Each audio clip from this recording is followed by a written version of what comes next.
Chapter 1: The Perfect Life. Ryan Mitchell lived a quiet, comfortable life in a two-story home nestled in a peaceful Los Angeles suburb. At 37, he had climbed the ladder from being a junior sales rep to a regional manager at a successful tech distribution company. He had a loving wife, Ava, who worked part-time as a graphic designer and often spent her mornings at home tending the garden, baking banana bread, or organizing charity events. To anyone looking from the outside, they had it all: a stable income, beautiful home, mutual respect, and no kids yet, which meant freedom. But perfection is often an illusion.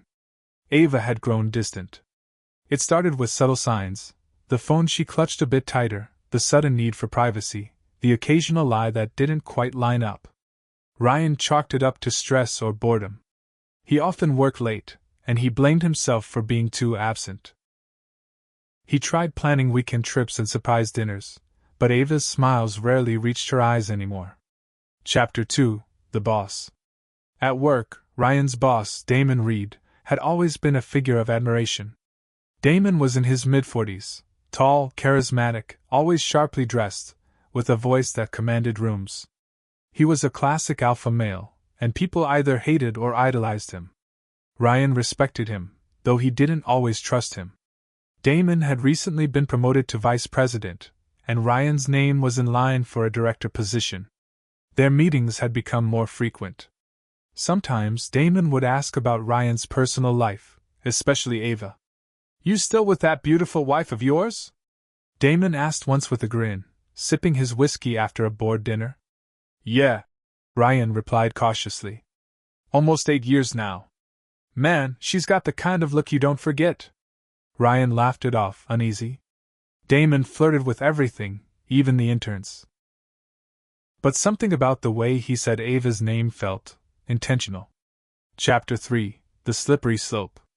It started with an accident, or at least that's what Ava told herself.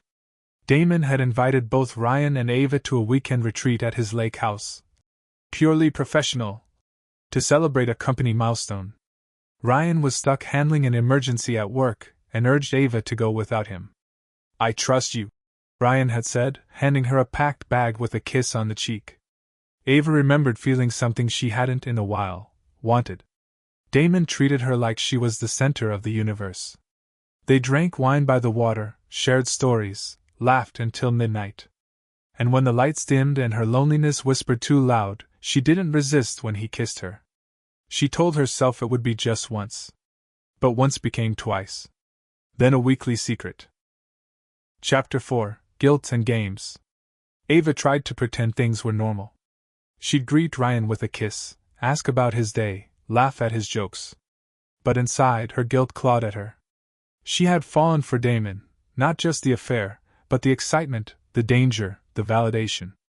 Damon, however, had no plans to leave his high-profile girlfriend or to make anything official. "I like what we have," he'd say. "Let's not ruin it." Ryan began to notice. Her perfume changed. She started dressing up for casual errands. She was always texting. One night she left her phone unlocked, and he saw a message pop up. "Damon. Last night was unreal. Still taste you." The room spun. Ryan sat there, phone trembling in his hands, heart splintering into disbelief. Chapter 5: Confrontation. The next morning, Ryan didn't say a word. He went to work, jaw clenched, heart heavy. At lunch, he asked Damon into his office. "So, how's Ava?" Ryan asked coldly. Damon raised an eyebrow. "She's great." "Why?" "I saw the messages." Damon paused, then leaned back, unfazed. "Guess the truth's out then." "That's it." Ryan's voice cracked. "What do you want me to say, Ryan? That I'm sorry? That it was a mistake? Come on, man, you weren't paying attention. She came to me." Ryan lunged, but Damon stepped aside. "You hit me, you lose your job. Think smart, not emotional." Ryan stormed out. That night, he didn't go home. He spent the night in his car, parked outside a closed diner, chain-smoking and wondering where it all went wrong. Chapter 6: The Break. Ava confessed when Ryan returned home. "I didn't plan it. she said, eyes swollen from crying. I just felt empty. And he made me feel seen. You destroyed everything, Ryan whispered. Was I that invisible to you? No, she said. But I was to myself. Ryan packed a bag and left without another word. Chapter 7, Rock Bottom.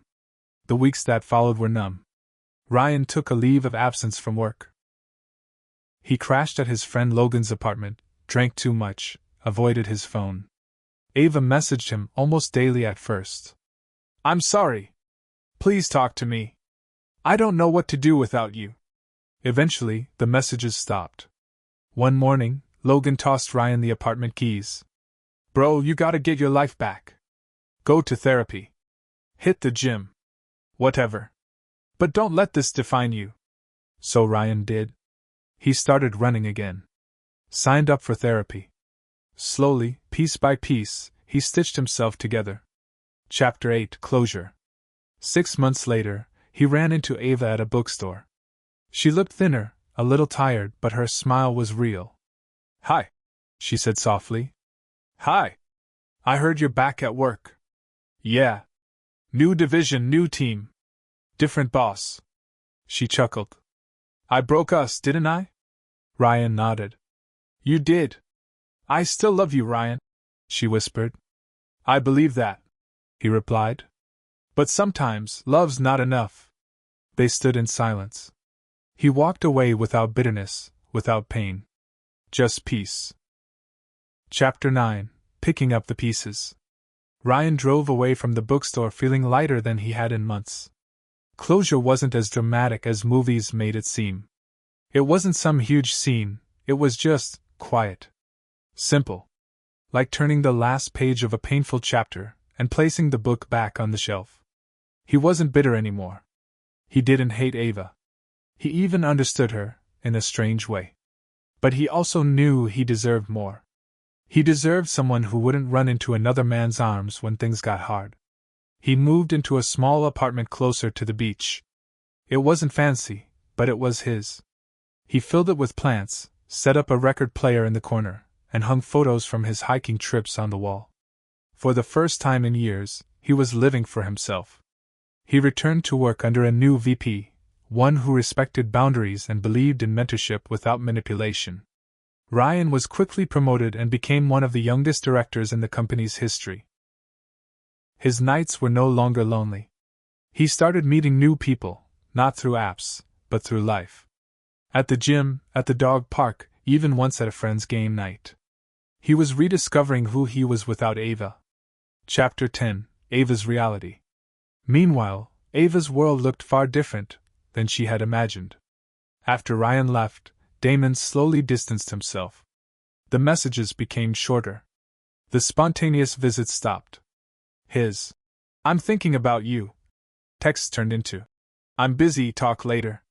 By the time Ava realized she had been just another affair in his long list of flings, it was too late. Damon never planned to be serious. He liked the thrill, the forbidden, not the aftermath. Ava tried to fill the void. She threw herself into work, tried yoga, therapy, dating apps. But everything felt temporary. Nothing matched the depth of what she had destroyed. She never asked Ryan to take her back after that day at the bookstore. Deep down, she knew she didn't deserve him anymore. Chapter 11. A New Spark. 6 months later, Ryan met Zoe. She wasn't flashy or dramatic. She didn't play games. She worked at a local nonprofit and had a dry sense of humor that made Ryan laugh until his sides hurt. She loved rainy days and strong coffee. She had been married once too, and cheated on, so she understood his scars. One night, as they walked down Venice Beach, Zoe turned to him and said, "I don't care about your past. Only how you carry it." That was the moment Ryan let himself fall again. Not recklessly, but openly. With honesty. Chapter 12, Second Chances. Ryan and Zoe weren't perfect, but they were honest. They communicated. Fought fair. Apologized when wrong. They built something real, brick by brick, without the shadows of the past choking it. One evening, nearly 2 years after the divorce, Ryan got a message from Ava. Hey! I saw your photo with Zoe on LinkedIn. She looks lovely. I'm glad you're happy. Just wanted to say I'm proud of you. No response needed. Ryan stared at the message for a while. He didn't reply. Not out of anger, but because there was nothing left to say. He closed the app, turned off his phone, and walked into the kitchen, where Zoe was dancing barefoot to an old Fleetwood Mac song, stirring pasta on the stove. He smiled. This was the life he was meant to have. Chapter 13, Lessons. Looking back, Ryan didn't regret his past. Pain had been his teacher. He learned that love without respect is empty. That trust, once broken, rarely returns in its original form. That healing doesn't mean forgetting, it means understanding. And most importantly, he learned this: sometimes life breaks you open, not to destroy you, but to let the light in.